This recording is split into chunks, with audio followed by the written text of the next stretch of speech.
मुफ्ती शरीफ रहमान साहब के बयानात के लिए मुफ्ती साहब के ऑफिशियल चैनल मुफ्ती शरीफ रहमान स्पीचेस को सब्सक्राइब करें।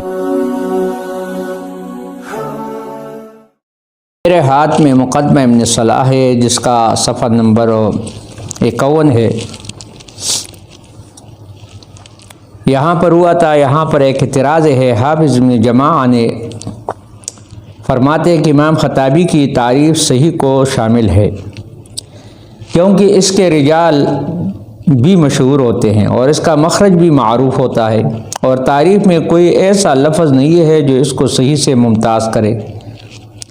और अगर उश्तहर रिजालहू से शोहरत फिल वसफ़ मुराद लें तो ये तारीफ़ ज़ईफ़ को भी शामिल होगी। जवाब इसका पहला जवाब यह है कि इमाम खताबी की तारीफ़ में उश्तहर रिजालहू से रावियों का सिद्क़ और अमानत में मशहूर होना मुराद है, न कि ज़बत और इत्क़ान में, क्योंकि सही के रिजाल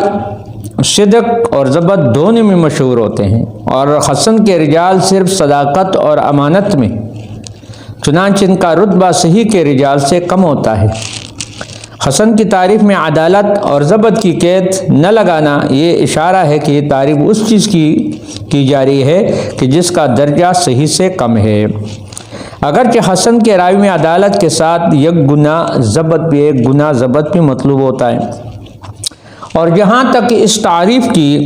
ज़ेब पर सादिक आने की बात है तो वाज़ेह है कि मुहद्दिसीन के यहाँ शोहरत सादिक़ा मुराद है, जिसका मिस्दाक हसन या सही है, न कि ऐसी शोहरत जो ज़ईफ़ हो। ये बात मैंने खताबी की ज़फ़रुल अमानी से नकल की है, सफ़ा नंबर 154। दूसरा जवाब यह है, अलावा अगर तारीफ़ वश्तहर रिजालू पर मुकम्मल न समझे बल्कि वालैहि मदार अक्सरुल हदीस इला क़ौलिही आमतुल फ़ुक़हा तक तारीफ़ का हिस्सा माने तो बिल्कुल बात वाज़ेह हो जाएगी कि ये तारीफ़ हसन ही की है, क्योंकि काबिल इस्तिदलाल अहादीस का अक्सर हिस्सा हसन की सूरत में मुहैया है,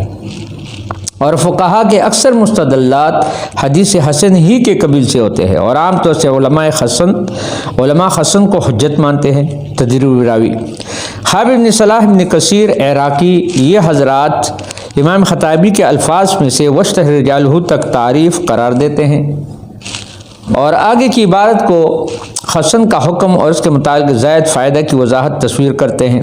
जबकि अल्लामा नबवी रहमतुल्लाह अलैह और अल्लामा ज़हाबी रहमतुल्लाह अलैह सियर आलमुन नबला में और दूसरी किताब में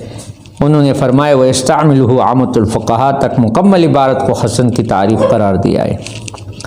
नीज़ हाफिज़ बिलक़ीनी ने भी यही बात फरमाई है,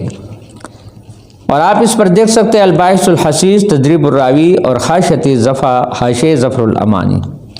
लेकिन यहाँ एक सवाल होता है कि वालैहि मदार अक्सर हदीस ऐसी चीज़ नहीं है जिसका इदराक अव्वल वहला में आसानी से हो सके। इसका नंबर तो इस वक्त आएगा जब ये मालूम हो जाए कि हदीस सही से कम तर है।